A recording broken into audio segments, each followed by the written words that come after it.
Z-Y-B. Mon nom à moi c'est Benny B, oui tu l'as deviné. Comme toi je veux la justice, j'essaie de défendre mes droits. Partout où tu vois la foule, c'est qu'on parle de moi. Je descends des quartiers, soi-disant ma fréquence. Avec vous Marie, bonjour. On va s'intéresser à un politicien nigérian qui ne laisse personne indifférent. Certains l'adorent, d'autres beaucoup moins. Qui est cet homme, Marie?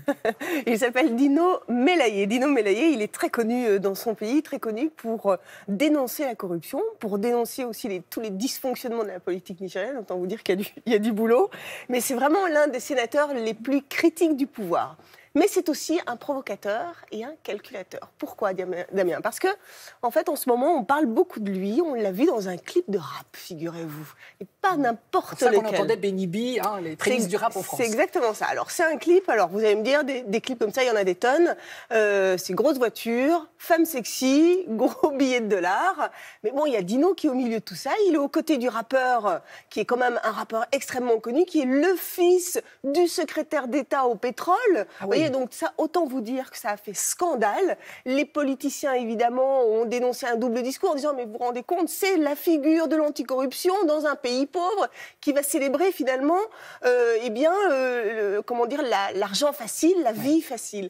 Donc forcément, d'un côté, il est très décrié. Et puis de l'autre, figurez-vous que la jeune génération, elle, elle est totalement fascinée. Regardez.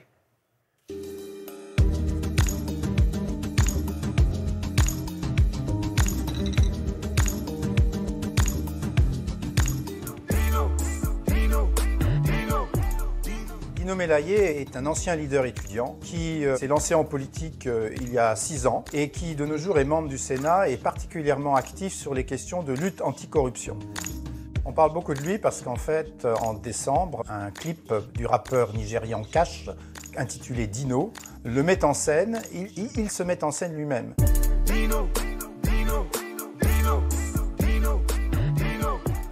On pourrait croire que ce clip est en fait une dénonciation des travers de la politique au Nigeria, mais en réalité, la lecture au second degré n'a pas de sens puisque Dino est connu pour mettre lui-même en scène ses belles voitures sur Internet, ses résidences. Donc il affiche sa richesse de manière extrêmement ostentatoire, sans jamais expliquer comment il a gagné tout cet argent.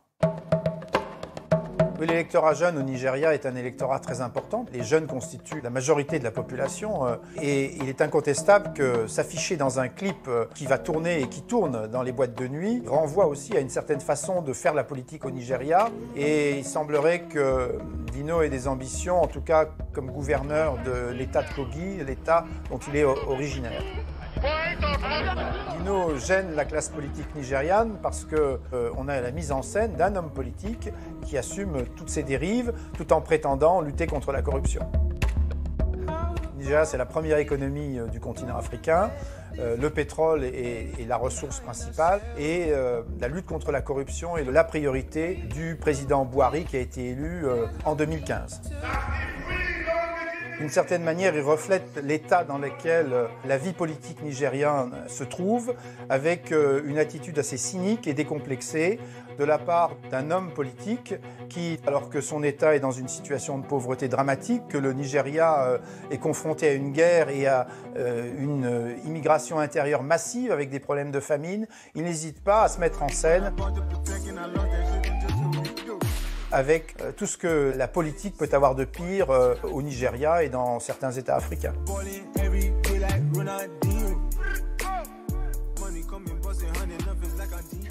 Marie, de vous à moi, tout ça, c'est pas fait par hasard. Non, Damien. D'accord. Mais bien évidemment, Dino Melaye, c'est un fin stratège. Ouais. C'est quelqu'un qui a du pouvoir, qui a de l'argent. Il n'a absolument aucun complexe à le montrer. Et c'est vrai que dans le clip, on le voit très très bien. Ça résume vraiment bien. C'est au second degré, bien sûr. Il faut quand même préciser que figurez-vous que l'année prochaine, en février 2019, ont lieu les élections présidentielles et parlementaire. Oh bah tiens. C'est quoi ce hasard? Il viserait vraisemblablement un poste de gouverneur. Donc on imagine que tout cela, bien évidemment, est calculé. Affaire à suivre. Je dirais. Exactement, voilà. comme vous dites. Merci beaucoup, Marie.